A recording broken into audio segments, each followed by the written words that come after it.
Greetings, African people. Today, today's topic is courtesy of Lillian Smith White, one of my new subscribers. Shout out, Lillian. You are so full of life and energy. When I read your comments, I just sense that bubbly personality. We need more of that in the world. So Lillian said that if I ran for prime minister in Jamaica, I would win. And I thought about it. And at the end of this video, I'll tell you how I feel about being a prime minister. But topic, if I was prime minister of Jamaica, here is what I would do. And I have my notes here because I can't remember all of this. The first thing I would do is to get rid of the queen as head of state. For unless the queen is changing our currency and our economic opportunities, she's got to go. Then the next thing I'm going to do is every member of parliament will be up for review every year. They have to show progress and innovation to improve the constituency that they represent. So wherever that politician represents, they have to show concrete proof of what they're doing for the people. No community in Jamaica will be referred to as ghetto because these individuals will have equal access to education, to health, to jobs, to housing. So the things that divide the people in the ghetto from those from uptown are usually environmental things. Individuals look down upon them. They criticize the way they speak, the way they dress, where they're living, and they fail to realize that these individuals are the only difference between them and you is opportunity and chance. And so I am going to create infrastructure and opportunities around these people so there is no difference. Some people might have more money, but you'll never be able to look at someone and judge them based on where they come from. Every able-bodied person will be in school, apprentice programs, or jobs. And here is how I'm going to do it. Every company in Jamaica, whether it be a Jamaican company or investors who come into the country, will have huge responsibility. You are going to hire people as employees, or you're going to train individuals in an apprenticeship program where the government will give the individuals who are being trained stipends. So individuals in the so-called ghetto areas will no longer be loitering the street, young men and women having nothing to fill their day. If you're not in school and if you're not in a training program, some company somewhere is obligated by law to have you do work, services, or to make products or whatever it is. And these individuals need money, but while they're getting trained, they will get opportunity to get money to go to work every day. If you are able to create jobs for yourself, that is the igglers and the taxi drivers, and I am not able to put you in a job or seek one for you, in the process while you wait, you create your own jobs, then you're able to do so. So if you're iggler on the street, walking up and down on the street, peddling your wear, selling bag juice or newspaper or clothing or whatever it is that you choose to sell, I will not be sending my police officers to take away your goods from you and have you arrested. Because once you provide a job for yourself, you've got to survive. You have family, you have children, and if I'm not going to provide for you, then you have got to do what you've got to do. All taxi operators will be licensed. And if they cannot afford to license their vehicle, then I will grant them a loan. Especially in the areas, especially in the rural areas where there's no public transit. The government have not provided individuals with transportation. Therefore, when individuals are willing to create an opportunity by way of providing transportation for the people who are stranded, I will not try to take away these persons' livelihood, but give them opportunities to continue to operate by getting licensed and giving them loans to get that license and all the permits that they need to be running on the road legally. Because a lot of taxis are illegal right now. and they are so in that way because they can't afford what is necessary for them to become licensed. Teachers will get more recognition that they're getting now. They're going to be giving specialized training to deal with and identify abused kids and kids with behavioral problems, kids with special needs. Uh, Teachers should not have to use their own limited resources to take care of these needs. And so teachers are going to be given, each teacher must have a budget for the year to take care of these needs. Police officers will be given travel allowance.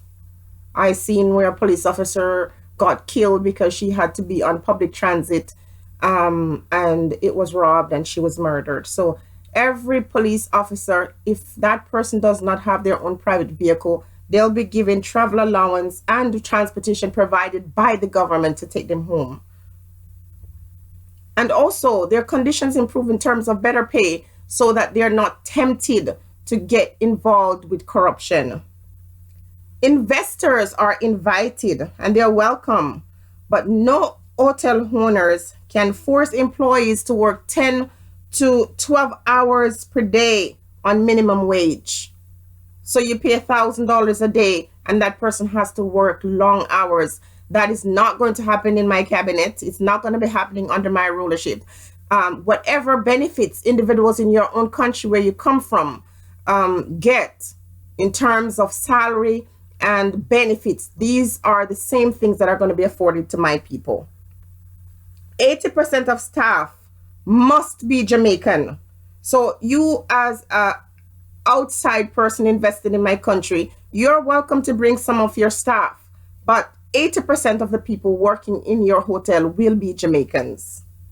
And you're also going to be forced to buy Jamaican food from Jamaican people. So you're not going to just be bringing in food from your own country, all the stuff that you want and like and can afford. We have those same things in Jamaica because the free trade, North American free trade, forces us to take those goods from them so you can buy them in our supermarkets. I'm going to build a state-of-the-art theater that will host reggae festivals and award shows. Every 3 months, we are going to showcase our talents. So Jamaicans are talented people, and this theater is going to be there to demonstrate, to foster, and to build our talent. And the money that people around the world is making for reggae, some of it is coming back home because our festivals are going to be bigger and better year after year, and we're going to bring back reggae to the place where it should have been all these years. So young people, and there are some talented young people, young guys living in some of these ghetto areas who can just take apart a car and put it back together without specialized training. These individuals who are so curious from their babies, they will take apart their mother's radio and take out the speaker and use it to make something else. These kids are super, super talented. These individuals will get an opportunity to get IT training, whether it be going away to another country and learning more or bringing experts from overseas to come and teach in our schools. But these young people will be equipped to move forward with technology so we can compete on the global market. Recently, a team of our young people went to the United States and won the robotic competition there. And a lot of these kids are being trained by just regular people in the community. So imagine what we could do when we have access to technology and all the resources associated with that. If you participate in this program or you get to participate in overseas training, you are obligated by law to return to your country based on the agreement between my country of Jamaica and those who participate in training of our young people. So if you're getting involved in this program because you want to run away to America or to England or to Canada, wherever else you think is greener and better, the agreement that I have with these countries is that you must be deported. You will not be able to stay illegally. Tourists coming into Jamaica are not going to be coming in and doing as they please anymore. Under my government, any tourist that comes to my country that commits crime will be prosecuted with the heavy hand of the law, and you will not be able to serve your sentence in the United States or Europe. You'll be spending time in Jamaican prison with hard labor. If you come to Jamaica and have sex with minors and upload it on the internet, you will be found and prosecuted. And locals who prey on children will have a very stiff penalty measured out to them. They'll be spending a lot of time in a maximum penitentiary for abusing our children. Every violent crime will have severe penalty, including domestic abuse, with no special clause for women. So if you're guilty of domestic violence and you're a woman, your sentence and the penalty will match that of a man. Every member of parliament will go in their community and host a monthly town hall meeting to meet the needs of the people, see what the people need, see what's going on in their community, be an active participant. Every member of parliament will no longer be allowed to wear suits. No suits, no jacket and tie, no fancy dress, nothing. You come into work in water boots, you're wearing jeans and sweatshirt or sweatpants, or if you're a Christian, you'll wear some long frock. Nothing fancy, because the government's role is no longer to look pretty and just to travel and just to have big fancy lunch. No, you're working. You're working for the people. And if you're under my government, when you turn up to work in your water boots, you are going out in the fields. The same way you go out in the fields to solicit votes, that's the same way you're going to go out in the field to find out what you can do to develop these communities.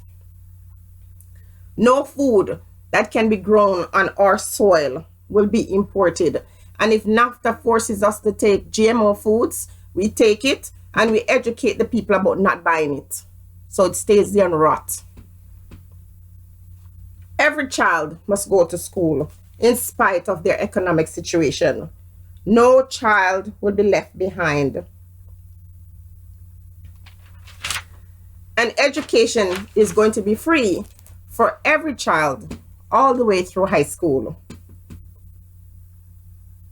No person who left Jamaica as a child will be accepted back through deportation. If you left Jamaica as a small child, all the crimes that you have committed in foreign countries, that is their problem. Whatever skills you have developed in committing crime has nothing to do with us, because when you left, you were a child, you did not develop these attitudes or these behaviors and didn't learn these practices. So they're not our problem, and we're not taking you back. If you have committed a crime, you are the problem of the country where you learned it.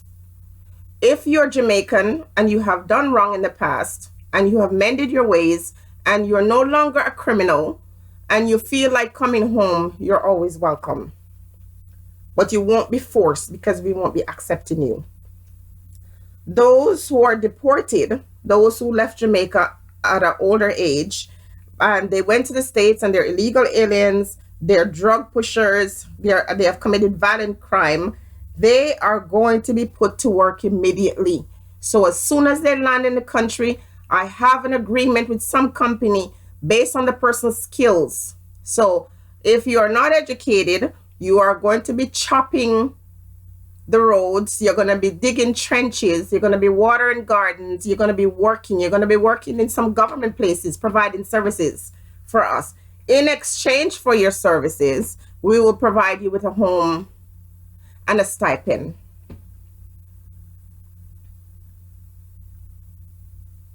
The elites who have individuals in their household, like domestic servants in their household, working ridiculously long hours and making sometimes less than minimum wage, those persons will be persecuted. Individuals who hire young girls who are disadvantaged because of the economic situation and do not pay these persons and blackmail them with threat of losing their job, these individuals will be dealt with by the law. Weaves will be banned and will be classified as an illegal substance.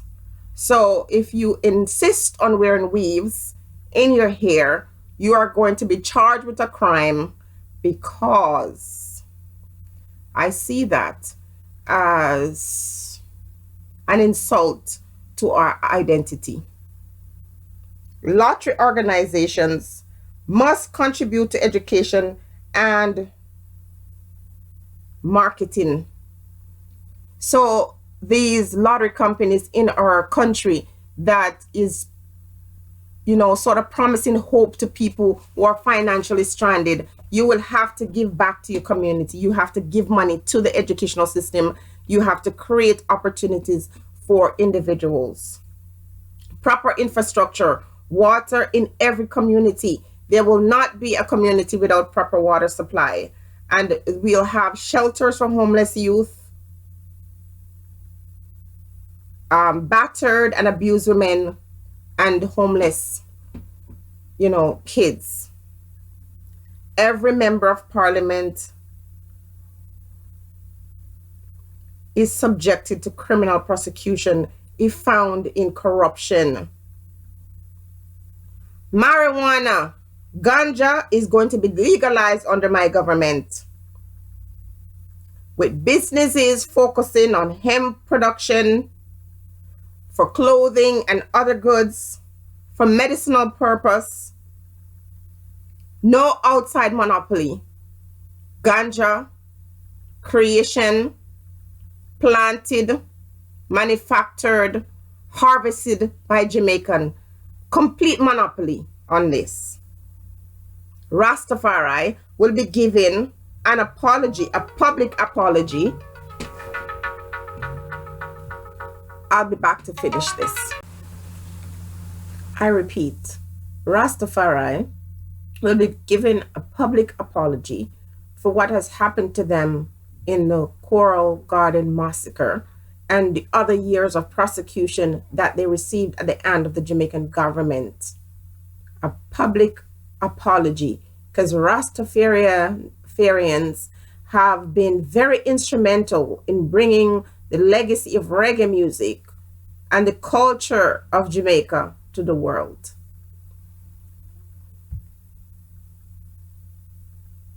No more IMF loans. We're done with the IMF, because we know that IMF is not here to help us.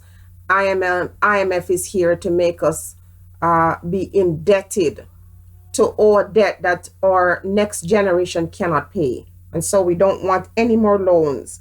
We'll be doing more trading with other Caribbean countries and other African peoples. And the trade that we do with other countries around the world must be one that benefits my people. If it's a trade that is going to improve the lives of my people, then I welcome it. No new prisons. We have enough prisons in our country. And the money that is used to spend on prison will be used to spend on training facilities. So if you have given me money for prison, I am going to take that money and I'm going to spend it in areas that benefit the people.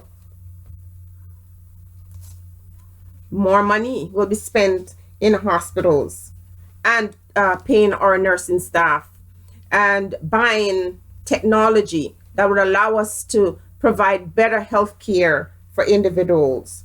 No longer should our people suffer pain or die with illnesses that can either be cured or they can at least get relief. No more country will be allowed to come and tell us how to run our country. So while they can offer us advice and we might seek advice from other individuals in areas where we see them doing well, like for example, seeing crime rates go down in New York City, we can reach out to our chief of police there and, liaison between these individuals to get advice as how we can work on improving the crime system in our country. But ultimately, our decision will be final. We take advice, but we ultimately make the decision as to what is best for our country.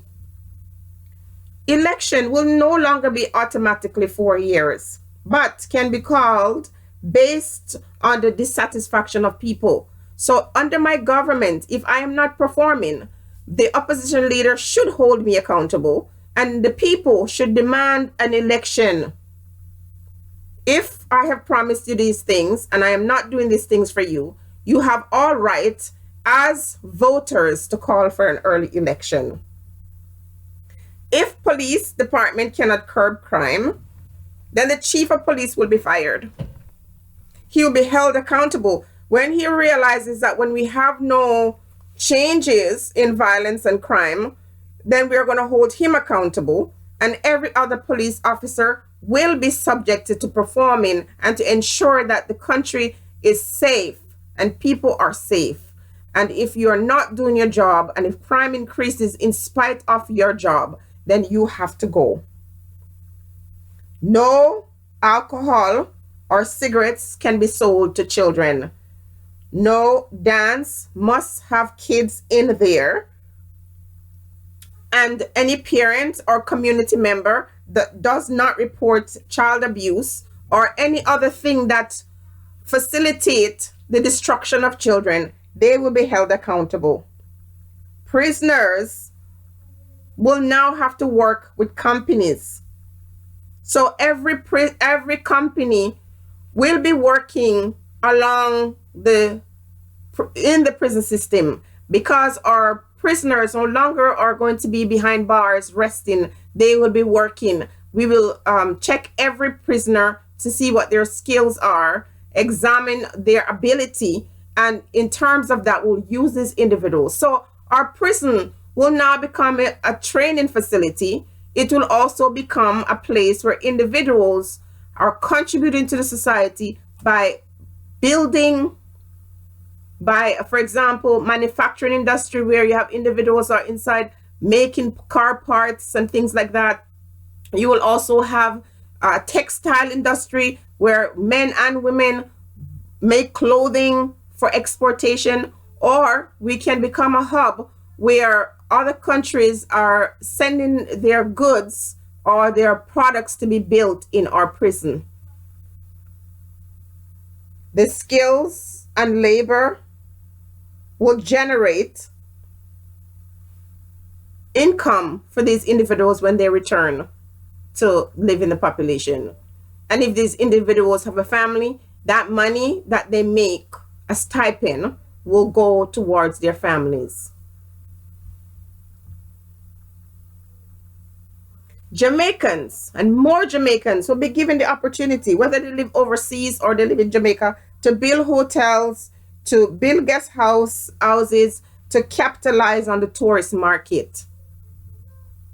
These are the things that I would do in my country. Now here's the irony.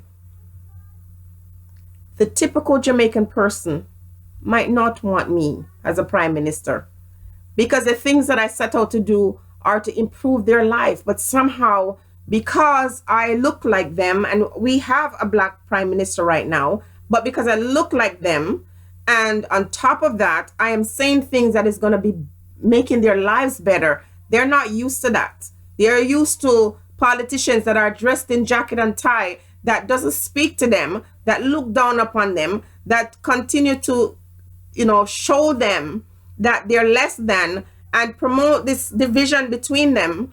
That's all they're used to. So if someone comes in with all these ideas that is going to help to lift us up out of mire, and to build our communities, and to show the people that they are the ones who are powerful and that I value them, for the most part, I will be rejected, because what I'm saying sounds ridiculous. You will have individuals come to my town hall meeting and say right up front that everything that I'm saying is impossible. And so they'll stick with the status quo and continue to put people in government that does not serve them. Be blessed, everybody. Think on these things.